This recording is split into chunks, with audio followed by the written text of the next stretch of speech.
All right, happy Monday night, everybody. Welcome on into the daily broadcast emanating from and coming to you from the Raiderland World Headquarters in West Texas. We got a lot of stuff to get to tonight. We got Texas Tech softball making history in all the right ways. We got Tech baseball trying to make history in all the wrong ways. And then we have our question of the day three old movies, three old movies that you would love to have seen in the theater the first go around that you either weren't old enough or doesn't really matter why, but three movies that you wish you could have experienced for the first time in a theater. We have all that. ESPN, are they going to ruin softball the way I think they helped kind of ruin women's college basketball? Maybe. And then anything else on your mind? That's what's going on tonight. All right. We get you guys on the United Supermarkets chat line. Easy to do, whether you're on our Twitter feed at Ryan Hyatt Media on Twitter X, whether you're on our YouTube channel, and we hope you are. If you're not, you ought to subscribe. Don't cost nothing. If you're there, hit like, hit share, invite people in. And maybe you're on Facebook Live. You can invite people in as well there for Ryan Hyatt's Raiderland. So we got a lot of stuff happening tonight. We want you to be a part of it. It's a good, bad, and ugly Monday. You know what that means. We recap the weekend with you. The good stuff, the bad stuff, and the ugly stuff. We got a little bit of everything out there. In three, in two. Hold on. There you go. Correct. In three, in two. Good evening, West Texans, all you good, fine, friendly folks out there who wish you were. I'm Ryan Hyatt, TheRaiderland.com. You started your day with us on the website. You continued the day on Twitter at Ryan Hyatt Media. You check out everything we do on our YouTube and Facebook page. A lot of cool stuff on the Facebook page. We're glad you're with us tonight. Of course, as we mentioned, United Supermarkets in Market Street handles all the communications on the chat line tonight. So fire away, no matter where you're watching. We're brought to you tonight by Domino's Pizza, Domino's.com. Great partners with us, gosh, decades now here in West Texas. They have the $14.99 any specialty, any specialty pizza deal tonight going on. Also, those Parm Bites, Parmesan cheese, a little 32 piece, $6.99. Get it at Domino's.com. We also have the Shropshire Agency bringing you this. They're an independent insurance agency. Just like you, they're doing the best they can in West Texas for over 65 years. If you need to shop around your insurance, no pun intended, you need to call Jeff Shropshire. They'll make it happen for you. All right, let's get it going. What are we doing tonight? Where do you want to go? It's Good, Bad, and Ugly Monday.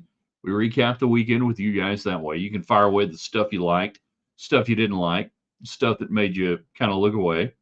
We've been doing that since 1994, going back to the old Williams and Hyatt show on KFYO with me and Don Williams. Brought it back this year. I think it's one of the easiest ways to recap the weekend.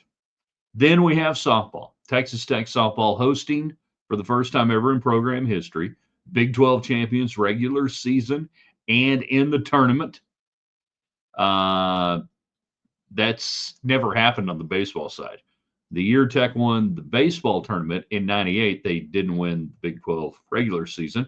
The year they won the Big 12 in 97, they didn't win the tournament. And then the years since then, when they've won the Big 12 regular season, they did not win the tournament. So this is a historic first. And it reminds me a lot of the energy that Tech baseball had in 1996 when they hosted for the first time out at Danlaw Field what's going on with softball. So you can give us your thoughts on that, what impresses you. Baseball impressing the other direction. And we're on watch right now for like worst year ever in 45 years, what we might call the modern era of college baseball, 1980, and the lowest win totals. Let me put it this way right now. Texas Tech baseball has two more wins than the 2020 team had that ended the season on March 13th. That at 18 wins, that 2020 team had 16 wins at that time. That as you watch this team go and limp to BYU and then the Big 12 tournament with their record at 18-30, the worst Texas Tech baseball win totals for 1980, let's just go through it right now. 18 and 23 in 1983 under Cal Segrist. No, yeah, I think that was his last year. Gary Ashby went 18 and 30 something. In 87, 21 and 18. In 88, 25 and 30. That's Larry Hayes' early years. 09, Larry's last year, 25 and 32. And Tim Tadlock, 26 and 30 in his first year. It's really bad. There's no way at this point to not even try to sugarcoat it. And I hope you guys know I don't sugarcoat things. I thought this team would get better. I thought this team would progress. I thought this team would be better than what they were playing like in the first month. They aren't. So here we are. This is going to go down quite possibly as one of the worst win total years in the last 45 years. Your thoughts on that? And then finally tonight, give me three old movies, three movies you wish you could have seen in the movie theater instead of at home on your home theater, that you wish you could have experienced the movie at the movie house, the way it was intended, on the big screen, with the sound, with everything else. Give me three movies. I've got three movies right off the bat. I've got more than that. But I've got three movies that, you know, you just go, God, that would have been cool. And most of them are because we were young, right? We weren't old enough to see it in the movie theater. Now, depending on how old you are, that could be Top Gun, right? I mean, that could be movies from the 90s, 2000s. You tell us. Let's get it going. Get in on the United Supermarket chat line. Text softball, what's impressing you about that right now? Good, Bad, and Ugly Monday. I'll give you some GBUs here in a second. I really want to get you guys, though, on the communication line. Want to get you on the chat line. Get your thoughts tonight. This is all about you tonight on a Monday night here in Raiderland, brought to you by Domino's Pizza, the Shropshire Agency in West Texas, and United Supermarkets. All right, so Craig gets us rolling. Indeed, the talking box is on. And those who don't know, that goes back many a year. Michael jumps in first off on YouTube. Ryan Heights Raiderland on YouTube. Like it, share it, grow it. Raiderland helmet sticker to the Dallas Mavs for getting the #1 draft pick and most likely Cooper Flagg. Why do we think Cooper Flagg's going to be all that great? You know? Tell me that right now. And of course, it was entirely orchestrated by the NBA to trade off Luka Doncic, and you'd get Cooper Flagg. What were the odds, by the way, on that happening? You know, give me that. Where are we?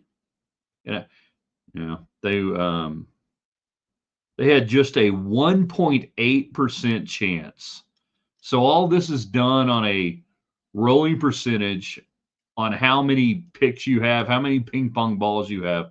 They have a 1.8% chance, and they get Cooper Flagg. Yeah. Cooper Flagg, CBS Sports, found his new home Monday as the NBA held its annual draft lottery in Chicago after months of waiting. The stunning results are in. The Dallas Mavericks hold the #1 overall pick in June's NBA draft. The Mavs had just a 1.8% chance of winning the top pick after going 39-43 this year. The Mavs made the play-in tournament after shockingly trading Luka Doncic to the Lakers ahead of the trade deadline. In all likelihood, they will select Flagg, the dominant two-way forward prospect out of Duke. It was a chaotic draft lottery as the 76ers, Mavericks, and Spurs all jumped into the top four, while the Wizards, Jazz, Pelicans, that's a real team in the NBA. There's a team called the Pelicans, New Orleans apparently, and that's all took a lottery tumble. The Spurs will pick #2 overall. The 76ers will pick 3rd. The Hornets will pick 4th. Picks 5 through 14 will be made in order of a record. Why do you think Cooper Flagg's any good? Right? Tell me why you think Cooper Flagg's any good. And why it will matter for the Mavericks. All right. Kitten status. We have 6 of them right now. They're all growing. They're fun. I have puncture wounds. Kittens have not claws, but they have tiny needles on the end of their feet. They have little tiny needles, and they come in with the needles when you pick them up, and they cut you up. Just they're evil, demonic little creatures. Are the kittens, and we have 6 of them. They're doing great. Thank you for asking, Lynn. I think we're about 2 weeks away from dispersing of all said kittens. Just Raiderland headquarters overrun by demonic needle-nosed kittens at this point. Craig getting in on Good, Bad, and Ugly Monday. Also, Tech softball. Are y'all going to go? How many people are going to go? You going to go? Go to the games?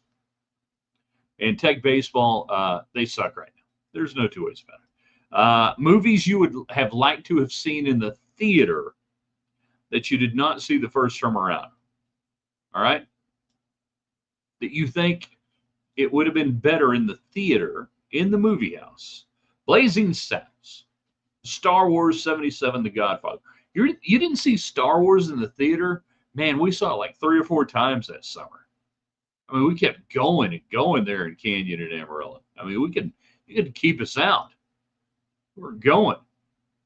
Blazing Saddles in the theater would be fascinating today because everybody would be afraid to laugh. The Godfather, you'd need a cocktail and a nap. Jeff says old movies got to be The Godfather. Why the Godfather? Why do you think The Godfather would be better in the theater than at your home? I think Godfather would be better at home. You got a cocktail, you get up and take a leak because you're going to need to. It takes forever.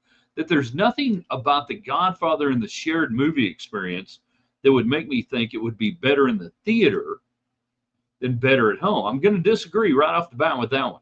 And say I think Godfather 2 is the better movie, as we all know. And my wife has never seen any of them. My wife has not seen it. It would be pure torture if I told my wife, you know what we're doing this weekend? We're going to watch all 3 Godfather movies. Never seen it. Chris, the Mavs will probably trade the pick for Bronny James. I mean, you're going to screw it up, Lynn going to watch softball on ESPN Plus. ESPN is going to ruin softball the way they ruined women's college basketball. I've already seen it. By the way, all right, so Good, Bad, and Ugly. One of the bads, the ESPN selection show Sunday for the NCAA softball tournament. Horribly done, horribly produced. It was all about the host. They took forever to get the teams out there. It was a abject misery of a broadcast to watch. And I'm not even talking about Beth. I could. But they were more interested in featuring their host and their analyst than getting the damn bracket out. See, at least CBS and TNT, they figured it out now. Get the bracket out, then do the analysis. Yesterday was horrible for the teams involved. Absolutely horrible. Hated it. Softball, by the way, they're going to ruin it. It's the ESPN Invitational brought to you by SEC. They're going to screw it up. Hey, we can only be born when we're born, all right? I don't blame you for that. I'm just saying, dang, you missed out because it really was cool in the theater. I mean, it was like going to the theater to watch Cannonball Run and Smokey and the Bandit, but mainly Cannonball Run over and over. We're talking about tonight 3 old movies that you wish you had seen for the first time in the theater, in the way it was designed to be experienced. It's Good, Bad, and Ugly Monday. We just gave you one of the bads.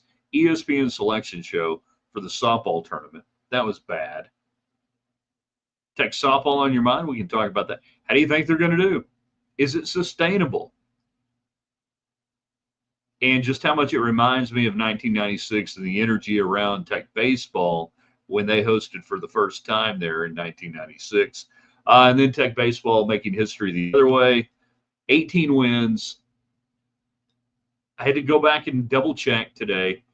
As we sit here in early May, they have 2 more wins than the 2020 team had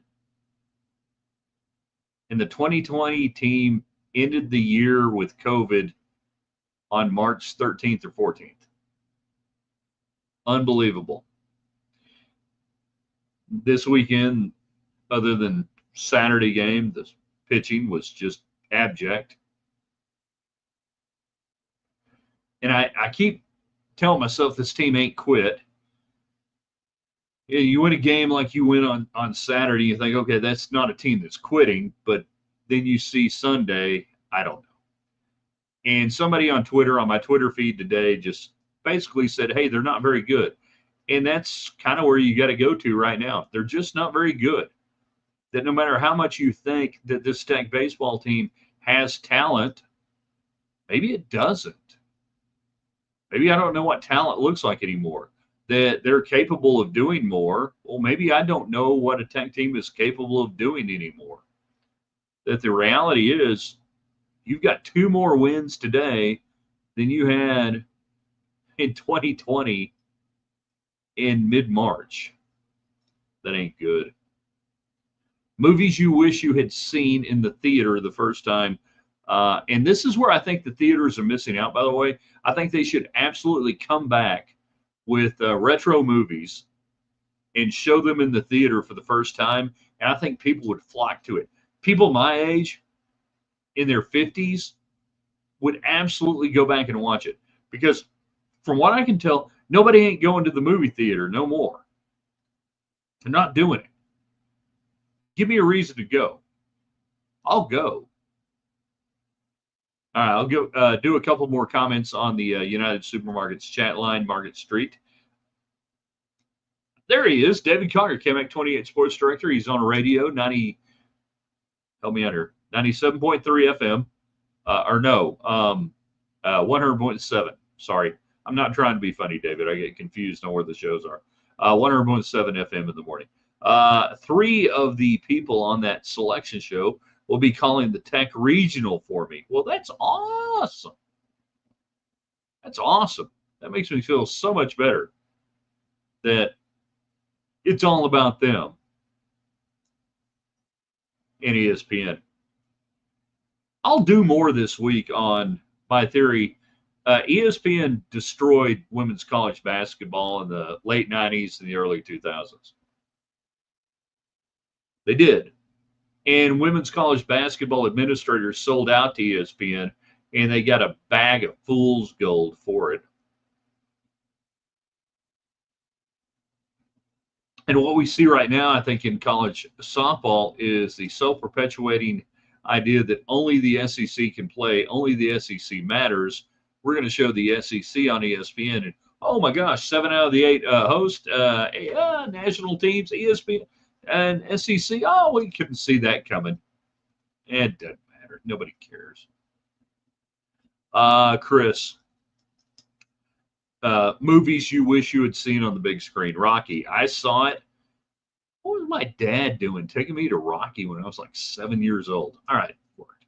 The Alamo, the John Wayne version. That would have been cool. Didn't see it. And E.T. E.T. in the theater. No telling how many times we went and saw that one. That's another one that and that's another thing that kids don't experience today is going back over and over and over to the theater to see the same movie.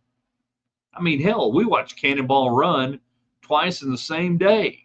You guys, Collier's too young. You probably never did that. Collier never got dropped off at the theater at the movie house and said, all right, here's $5. We'll see you tonight. Mom and dad are going out of town.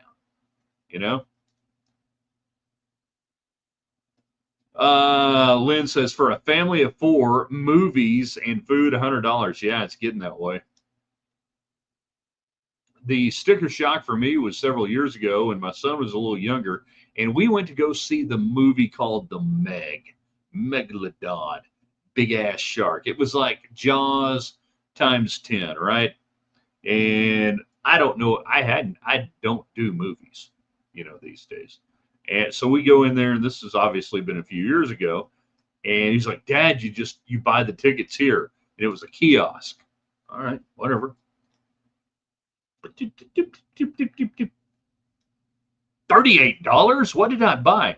Well, I didn't know the difference between a D box to a Miracle Fingers, lounge chair or whatever. So when I was buying the tickets, I just hit in on what looked good. I ended up buying them D box seats. I was sitting in one of them. He was way over there sitting next to me. It was a crazy thing, but it was good because every time the shark came around, the seat started rocking and rolling and everything, and wasn't bad. Yeah, $38 I think for those seats. Meanwhile, back to the SEC and softball discussion. Welcome to the show. Glad you're with us tonight. Good, bad, and ugly Monday. I'll give you some more of mine. Tech softball making history the right way. Tech baseball making history the wrong way. Could be, well, it's not going to be the worst. It's not going to be the worst year ever, maybe, in the last 45 years. We assume they're going to win one more. I mean, they did win 18 games in 83. With Cal Seegers before he got fired. They won 18 games in 85 with, Gary Ashby, and 21 in 87 with Larry Hayes, 88, 25, 09, 25 and 32. That was Dan Spencer. And then they won 26 games in the first year of Tadlock. It's really, really not good. Really not good. Chris, I would not be surprised if all 16 SEC teams make an NCAA tournament soon. They love shoving them down our throats. No, I mean, that's the ESPNification of what we're seeing right now. It becomes self-perpetuating. They're on TV. They get the recruits. They're on TV. They get the recruits. They're on TV. ESPN did that to women's college basketball with Tennessee, with UConn, and then in the late 1990s with Notre Dame, Duke to an extent. And it wasn't good, and it hadn't been good, but they don't care. Great question here by Jeff. So is it time for Tadlock to hang it up? Absolutely not. He knows how to coach baseball. He knows how to identify talent. What needs to happen is a 100% up and down evaluation of the program, what you're doing, how you're doing, what are you doing? Do you have enough money right now? I will say this. Texas Tech took for granted Texas Tech baseball after 18, 19, and 20. And then when the bills came due, they were like, we'll get to Tech baseball in a little while. Well, they've been shoving it. And one of the problems with Tadlock is he won without great facilities for 5 years from 2014 to 2019. The Tech facilities sucked, by and large. The stadium, substandard. That you were getting lapped in the ACC and in the SEC. But with Texas Tech winning, Texas Tech could just say, hey, we're doing fine. Don't worry about it. We're going to spend the money on the Womble. We're going to spend money on football, which is not wrong. You got to make money there. You got to be all right there or nothing else matters. But Tadlock screwed up in reverse by really overachieving from a facility standpoint in a monetary investment standpoint. Now we get to the NIL era over the last 2 years. First year, didn't embrace it too much. Second year, tried to get into it. This last year, I think did a better job. They went out, they tried to get players in, It ain't working. But as the game passed Tadlock by, no. I will 100% say that I don't believe Tech should move on from Tadlock, but everything is on the table examining this program going forward. Whatever that means for Tim Tadlock, whatever that means for assistant coaches, whatever that means for expenditure, everything else, everything must and should be on the table for this program. And that includes more investment by the athletic department on baseball if you want to keep up with the SEC. And it's not about keeping up with the Big 12 at all. You must think like an SEC program going forward. Let's see. After ET, Texas Instruments, what? Oh, Texas Instruments sold over 3 million Speak and Spell educational toys, which was a product placed on the movie, yes. How they taught ET to speak. Well, no, they can't have softball. They have baseball. That's all they can afford. They're a very poor school. It's very sad. It's shameful. But Vanderbilt, the graduates from Vanderbilt are lucky to find jobs. Well, first off, let's back up a little bit. Vanderbilt is a very tiny, small school in Nashville, Tennessee, that doesn't draw from a very good socioeconomic backdrop. So the students arriving there, first off, are immediately disadvantaged, impoverished, one might say, and they really don't have anything to draw upon. So from that standpoint, at Vanderbilt University, they're just lucky to have athletics. I mean, they are trying. They go out every year. They have fundraisers, car washes. They go down to the Bluebird Cafe. They go down outside the Ryman, and they got people like kind of playing music and stuff for money, and they just they don't have a lot to go around. So, I mean, that they have women's basketball still after the great run in the 90s and early 2000s is amazing. In a 12-month period, I have no idea what that means. Oh, I guess going back to talking about selling speaking spells, there, Lynn was talking about that for the E.T. movie. Someone tweeted Cody Campbell to buy us a baseball team. ET also gave us Reese's Pieces, and for that, we are thankful. They were wonderful. Vandy is Tekken 84. Tekken 84 had women's sports. They had all sorts of stuff. Let's see. Michael Dalby. Doesn't Vandy have to sell funnel cakes at the fair to raise money? Actually, funnel cakes and root beer. Root beer and funnel cakes.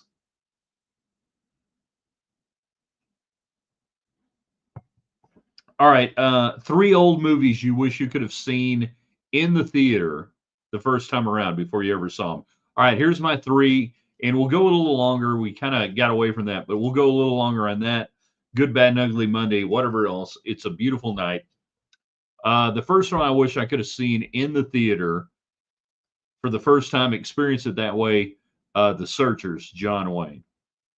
That my dad swore that movie in the theater, the greatest John Wayne movie of all time, and like the coolest, one of the coolest movie experiences or whatever that Coach I had was seeing The Searchers in color.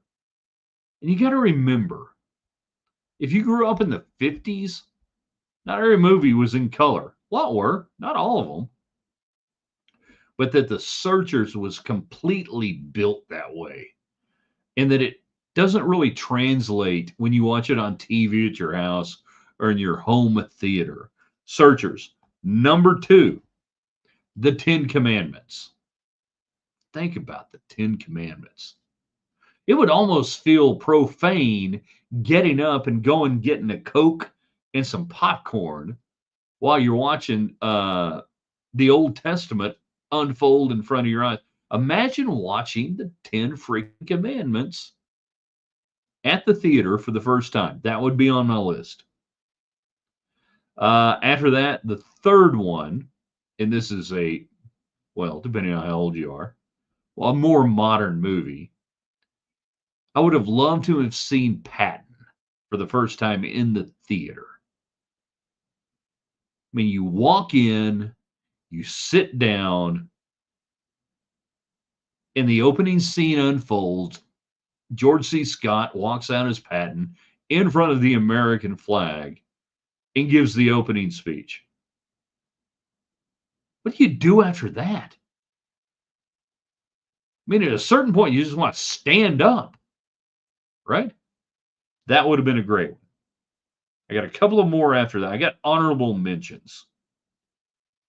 One of which, my granny told me about one of these, So we'll go as long as you guys have good comments coming in on the United Supermarkets chat line on movies you wish you had seen for the first time in the theater. You tell me. All right. David getting in. John Ford's direction was groundbreaking in The Searchers. I mean, it's expansive. It's beautiful. It's loosely based on Quanah Parker. Yeah, you guys get the idea. Oh, hit the wrong one. Strategic Air Command, SAC, a fistful of dollars, Patton. Good call there. Any of the spaghetti westerns, which I never saw in the theater originally, would probably have been fun to see. David, and if you have not been to Monument Valley, you need to go. We're riding by the same rock over and over and over. They've been by the same rock 18 times. You got to figure this out. Meanwhile, David Collier, the Vandy Boys nickname for the baseball team, actually was what the boys choir was called at Vanderbilt. They became adept at hitting tomatoes thrown at them during performances, so they decided to field a stickball team. I heard. You got to get your own radio show. You really do. Topic for another day: movies you wish you saw at a drive-in. Hail to the Golden Horseshoe, or just driving by the Golden Horseshoe late on a Saturday night, about 10:30, looking up and going, "This is 66 in University."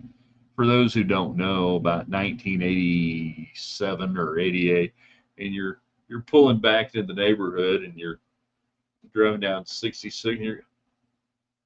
Is that a areola? I think that's a nipple.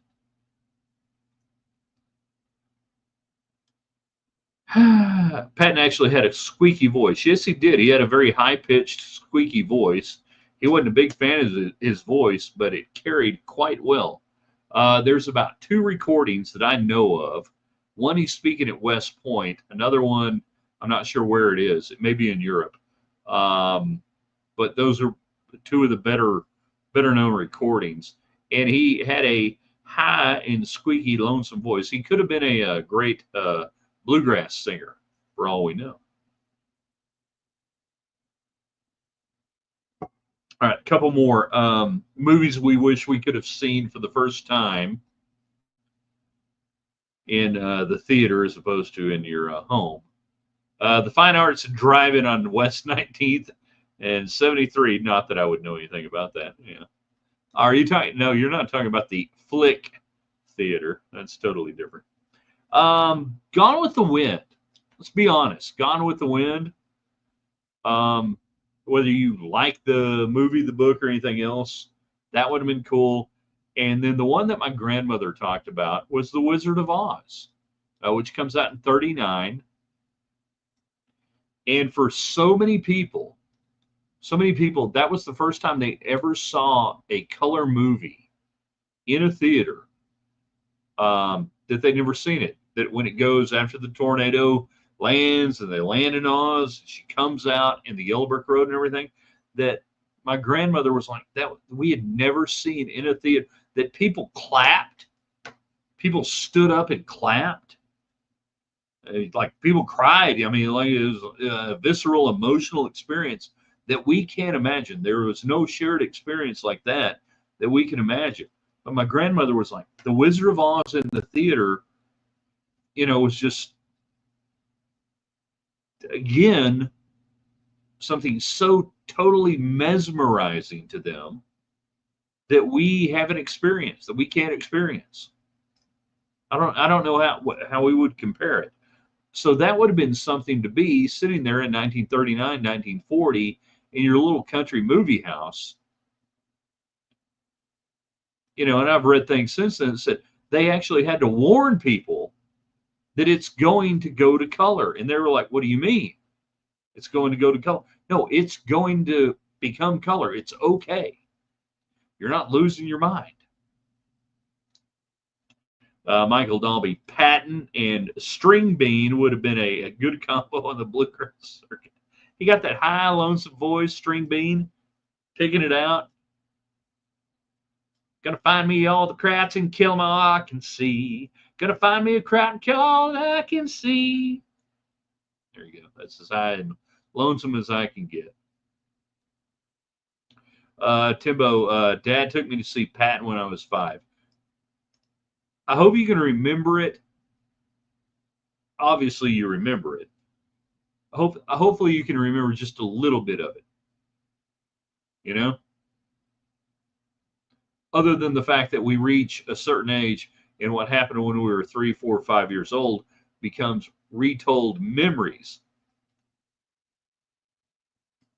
Oh, trust me, I ain't going to change it. I mean, I was just working on, going to find me a kraut and kill all the krauts I can see. We hadn't even worked on that yet. I would have to capo that down on about 5. If I could capo that down on 5, we could write that in G, and I think I could make it work. Yeah.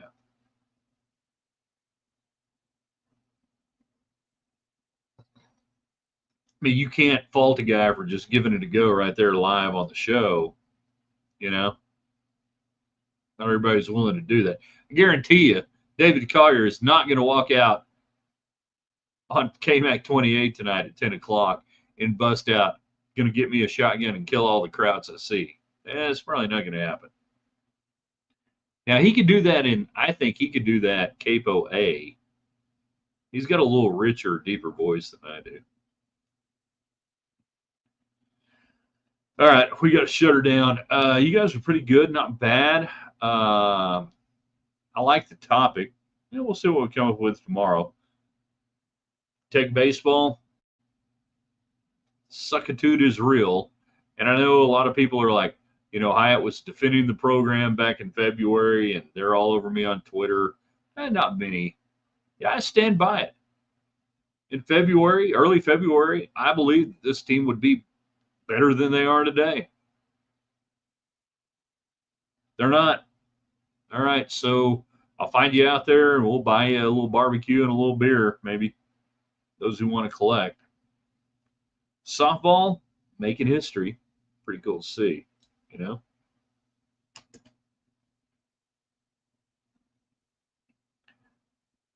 Sanderson Capo down 5 and playing G is insane. Well, it's okay.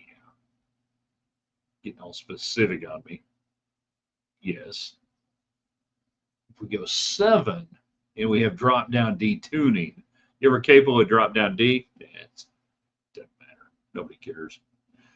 You guys share this, put it out there, invite your friends in, tell them we have fun stuff. We're going to have tomorrow, Kyle Rogers, our man at Remax Realty, Tuesday's best. We'll give you a topic, your 2 favorite examples of the topic. Watch David Collier on the TV tonight. Spread this around on YouTube, on Twitter X, on Facebook, on Donner, on Dasher, whatever we got to do. I just appreciate you guys being out there. It's always a fun conversation, and let's carry on the conversation tomorrow at TheRaiderland.com.